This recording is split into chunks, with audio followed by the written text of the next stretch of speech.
Hello students, एक नई सफलता की स्टोरी के साथ में मैं राहुल आप सभी का स्वागत करता हूं। जैसे कि आज आप देख पा रहे हैं कि आज हम प्रियंका नाइक जो कि सब इंस्पेक्टर हैं मध्य प्रदेश पुलिस में, उनकी सफलता की स्टोरी के बारे में जानेंगे। और इसके पहले सूरज और सुमित कुशवाहा जो कि लोको पायलट और ग्रुप डी में सिलेक्ट हो चुके हैं, उनकी कहानी को हमने सुना था। आज हम जानेंगे कि कैसे जो है प्रियंका ने एक सामान्य सी लड़की होकर के एक अच्छी खासी पोस्ट जो कि एक बहुत पावरफुल पोस्ट होती है, वहां तक अपने आप को पहुंचाया। तो बिना किसी देरी के ये इंटरव्यू हम शुरू करते हैं। सबसे पहले मैं वेलकम करूंगा प्रियंका आपका कि आपने इतनी बढ़िया एक जो है पोस्ट हासिल करी है, इतनी बड़ी उपलब्धि हासिल करी है, उसकी वजह से मैं आपको बहुत बहुत बधाई देता हूं अपनी तरफ से। Thank you sir.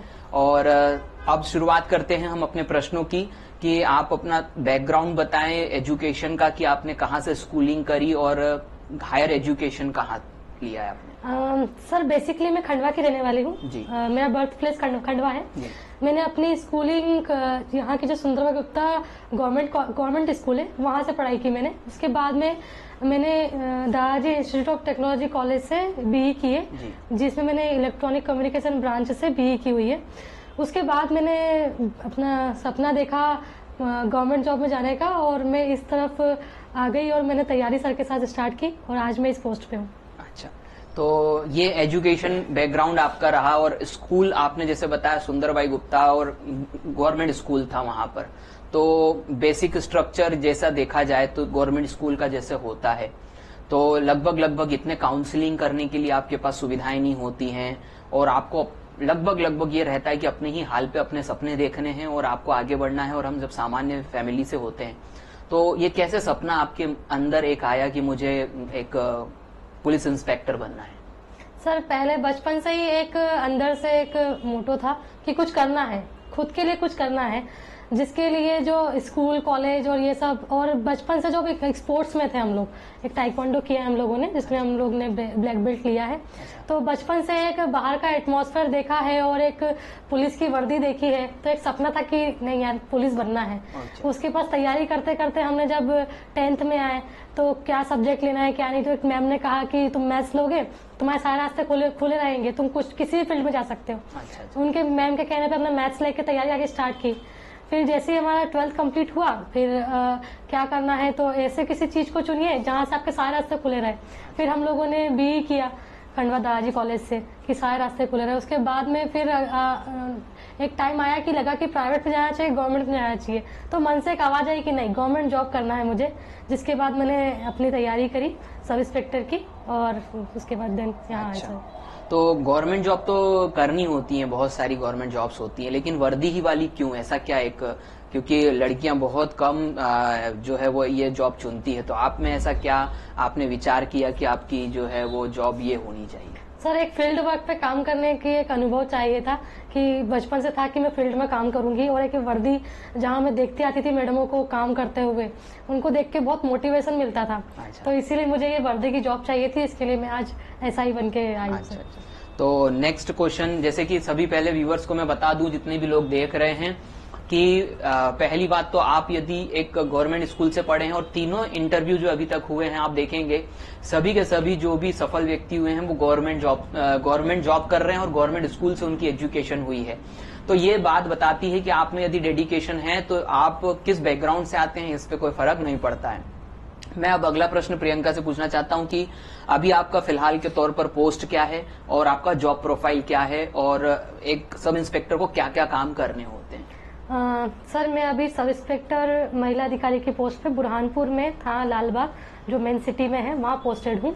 वहाँ हमारा मेन वर्क रहता है महिला संबंधी अपराधों के बारे में, हमें जितनी कार्रवाई होती है वो लिखा पढ़ी हमें करनी होती है। साथ ही हमें जितने भी नाइट गश्त होती है या जितने त्योहारों की ड्यूटी होती है उन्हें भी हमें करना होता है। और साथ ही हमें स्कूलों में जाके बच्चों को मोटिवेट करना और महिलाओं को उनके अधिकारों के बारे में बताना, ये सारे काम पुलिस सब इंस्पेक्टर की पोस्ट के रहते हैं। तो कभी जैसे अब आप जब सिलेक्ट होकर के गए होंगे तो एज अ गर्ल यदि हम कहें कि फील्ड पे उतरना और रात में गश्त करना, तो पहले तो जब हम एक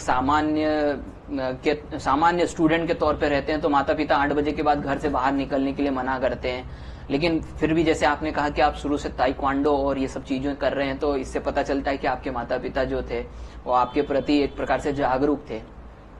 तो भी फिर भी देखा जाए तो एक रात में गश्त करना एक लड़की के तौर पे, और रात में तो अपराधी ही घूमते हैं, सामान्य लोग तो सोते हैं, तो ऐसे में आपने अपने आप को कैसे मानसिक रूप से तैयार किया?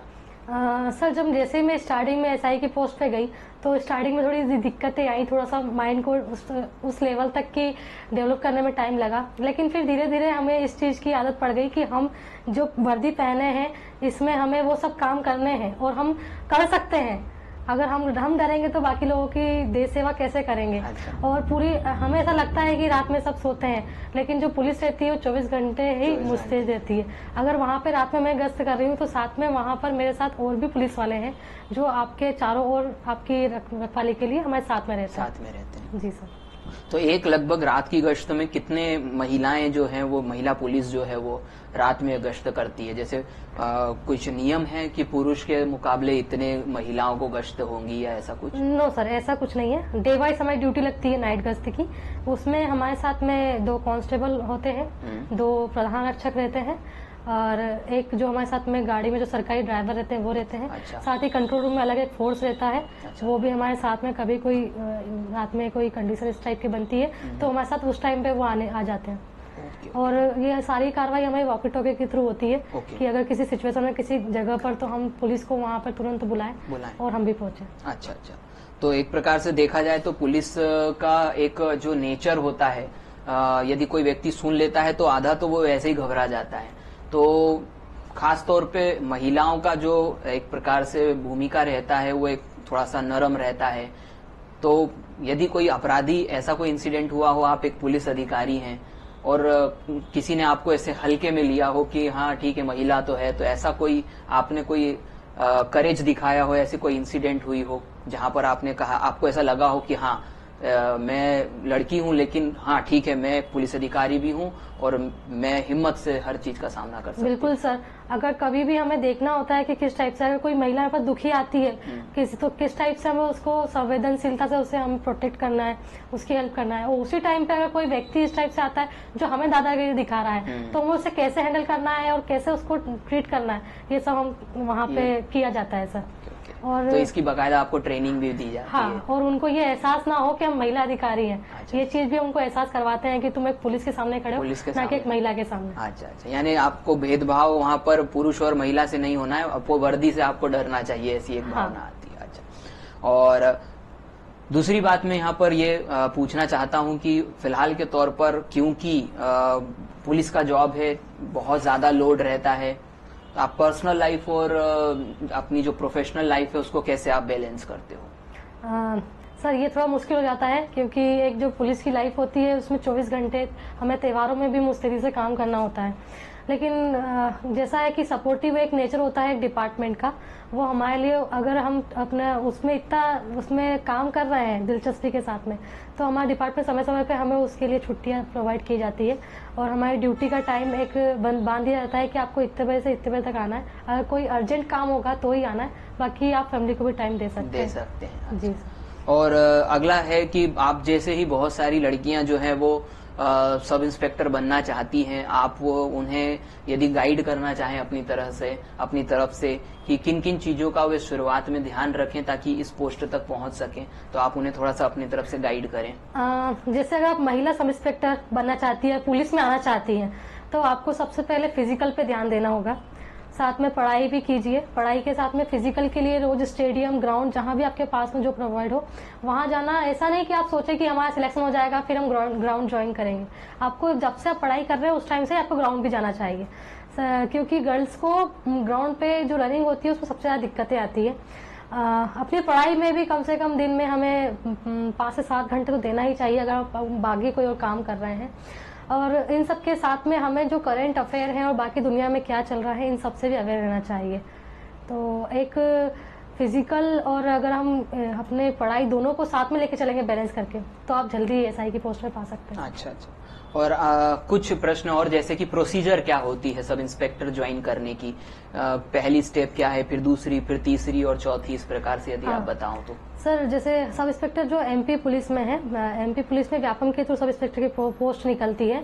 तो सबसे पहले रिटन एग्जाम होता है जिसमें 100 मार्क्स का होता है। तो 100 मार्क्स में आपका जीके, करंट अफेयर और मैथ्स रीजनिंग होता है। दूसरा पेपर होता है 100 मार्क्स का, उसमें आपका हिंदी और इंग्लिश होता है, जिसमें हिंदी हमारा 70 नंबर का होता है और इंग्लिश जो होता है 30 नंबर का होता है।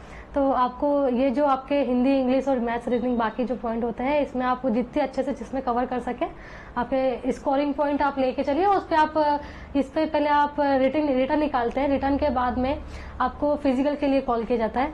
फिजिकल में गर्ल्स के लिए देखा जाए तो गर्ल्स के लिए 3.5 मिनट की रनिंग है, जिसमें आपको 800 मीटर रनिंग करनी होती है। उसके बाद लॉन्ग जंप है। लॉन्ग जंप में गर्ल्स के लिए 10 फीट है, जिसमें 3 चांस मिलते हैं। इसी तरह से गोला फेंक है। गोला फेंक के लिए भी 3 चांस मिलते हैं, जिसमें 15 फीट गोला आपको फेंकना होता है। इसके बाद में फिजिकल के बाद में जस्ट उसके बाद 10 नंबर का इंटरव्यू होता है। इंटरव्यू में आपसे रिलेटेड क्वेश्चन पूछे जाते हैं।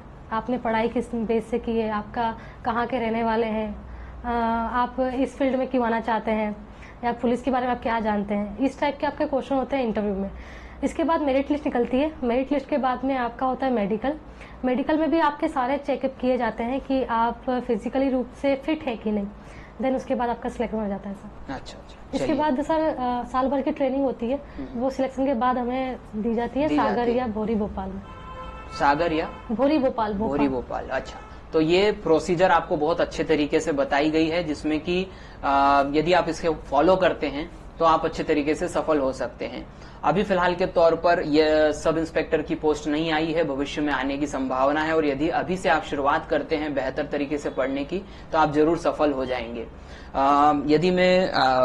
यदि पे स्केल की बात करूं, जो सरकार आपको सब इंस्पेक्टर के तौर पर देती है, तो किस पे स्केल से शुरुआत होती है और आपके आगे के प्रमोशन कहाँ कहाँ तक है? एज अ सब इंस्पेक्टर यदि आप ज्वाइन हुए हैं, आगे आप कहाँ तक प्रमोट हो सकते हैं?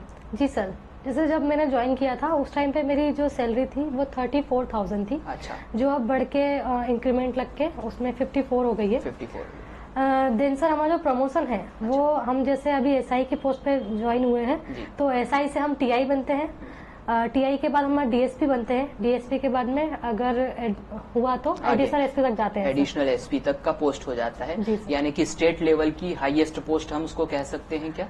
यस सर, एसपी जो है एसपी लेवल का वो हाईएस्ट पोस्ट तो हम एसपी तक जा सकते हैं। एसपी तक जा सकते हैं। जी सर। अच्छा, और एसपी तक जाने का मतलब यदि सामान्य भाषा में मैं कहूँ तो जिला के लिए सुपरिटेंडेंट पर्सन वही हो जाता है, और सारे जो पुलिस विभाग है वही उनको ही रिपोर्ट करते हैं। जी सर। यानी सारी पुलिस जो रहेगी वो उन्हीं के कंट्रोल में रहेगी। जी सर। तो ये कब तक, कितने समय तक व्यक्ति जो है वो कितने समय में प्रमोशन इतना बड़ा ले सकता है? सर इसे टाइम लगता है, इसे 10 से 15-20 साल भी लग जाते हैं। 10 से 15-20 साल लग जाते हैं। लेकिन अब जिस पोस्ट पे आप हैं उससे अगली पोस्ट पे प्रमोशन आपका टीआई के तौर पे होगा, तो उसमें कितना समय लगता है? सर 5 से 6 साल। 5 से 6 साल। और यदि आपका काम अच्छा है तो भी सर जल्दी हो जाएगा उसमें। तो फिर जल्दी हो सकता है। Okay okay. मैं उम्मीद करता हूं कि आपको जो है अपनी तरफ से जितनी भी हमने कोशिश या जानकारी देनी थी वो कोशिश ये थी कि आप बेहतर तरीके से मोटिवेट हो सकें। और आखिरी में प्रियंका, यदि आप अपनी तरफ से कोई संदेश देना चाहें, जो देख रहे हैं, जो इस सपने को लिए हुए आगे बढ़ रहे हैं, तो कुछ शब्द यदि अपनी तरफ से कहना चाहें। अगर आप लोग तहे दिल से चाहते हैं कि आपको पुलिस की जॉब मिले या एसआई की पोस्ट पे आना चाहते हैं, तो आज ही से मेहनत करना स्टार्ट कीजिए। और कभी अपनी मेहनत करना छोड़ना नहीं चाहिए। आपको लगातार मेहनत करते रहना चाहिए, क्योंकि सक्सेस आज नहीं तो कल जरूर मिलती है।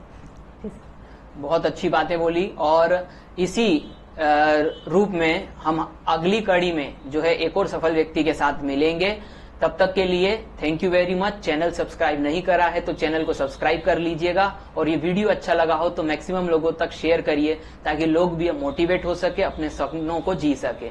Thank you very much. जय हिंद। जय हिंद।